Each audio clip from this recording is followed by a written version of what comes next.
नमस्कारः मित्राणि। अद्य वयं यत्र तत्र इति पदद्वयम् उपयुज्य वाक्यानि निर्मापयामः।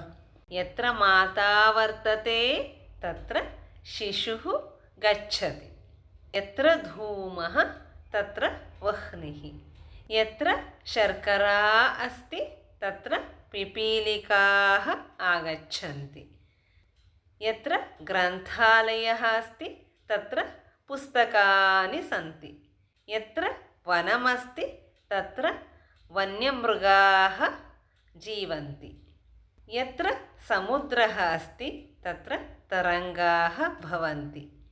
यत्र नार्यस्तु पूज्यन्ते रमन्ते तत्र देवताः।